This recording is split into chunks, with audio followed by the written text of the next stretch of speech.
የአባ ፓስካል ከፍተኛ ሁለተኛ ደረጃ ትምህርት ቤት በዓለም ዶክተሮች ድርጅት ድጋፍ ያስገነባውን ትምህርት ቤት አስመረቀ። በኢትዮጵያ ካቶሊካዊት ቤተ ክርስቲያን በሶዶ ሀገረ ስብከት የሚገኘው የአባ ፓስካል ከፍተኛ ሁለተኛ ደረጃ ትምህርት ቤት በዓለም ዶክተሮች ድርጅት ድጋፍ ያስገነባውን እጅግ ዘመናዊ የትምህርት ቤት ህንፃ በታላቅ ድምቀት አስመረቀ።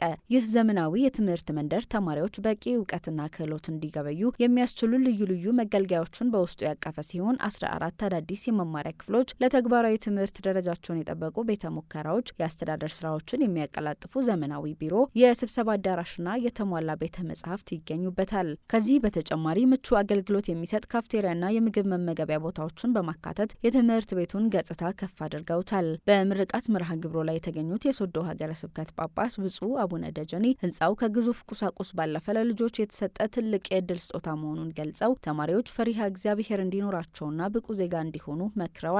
በመድረኩ የተገኙት የቀድሞው ቀዳማዊት እመቤት ሮማን ተስፋዬ ተማሪዎች ትምህርታቸውን እንዲወዱ ለዓላማቸው እንዲጸኑ ያሳሰቡ ሲሆን ለትምህርት ቤቱ የ100 ሺህ ብር ተመን ያለው መጽሐፍ እንደሚያበረክቱ ቃል ገብተዋል። በስነ ስርዓቱ ላይ ንግግር ያደረጉት የሶዶ ከተማ ከንቲባ ወይዘሮ እታገኝ ኃይለማርያም የካቶሊክ ቤተ ክርስቲያን ለማህበረሰቡ እድገት እያበረከተች ያለውን አስተዋጽኦ በማድነቅ ከተማ አስተዳድሩ ለተመሳሳይ የልማት ስራዎች ድጋፉን አጠናክሮ እንደሚቀጥል ቃል ገብተዋል። በምርቃት መርሃ ግብሩ ላይ የሶዶ ሀገረ ስብከት ጳጳስ ብፁዕ አቡነ ደጀኔ ሂዶቶ፣ የእምድብር ሀገረ ስብከት ጳጳስ ብፁዕ አቡነ ሉቃስ ፍቅሬ፣ በኢትዮጵያ የካፑችን ታናናሽ ወንድሞች ገዳም አለቃ አባ ወርቁ ዮሐንስ፣ የወርልድ ዶክተር ዋና የስራ ኃላፊዎች፣ የቀድሞው ቀዳማዊት እመቤትና የኃይለ ማርያምና ሮማን ፋውንዴሽን ዋና ስራ አስፈጻሚ ወይዘሮ ሮማን ተስፋዬ፣ የሶዶ ከተማ ከንቲባ ወይዘሮ እታገኝ ኃይለማርያም፣ የወላይታ ዞን አስተዳዳሪ ረዳት ፕሮፌሰር ሳሙኤል ተሰማና ሌሎች ጥሪ የተደረገላቸው እንግዶች ተገኝተዋል። መረጃው የሶዶ ሀገረ ስብከት ማህበራዊ ተግባቦት ድህረ ገጽ ነው።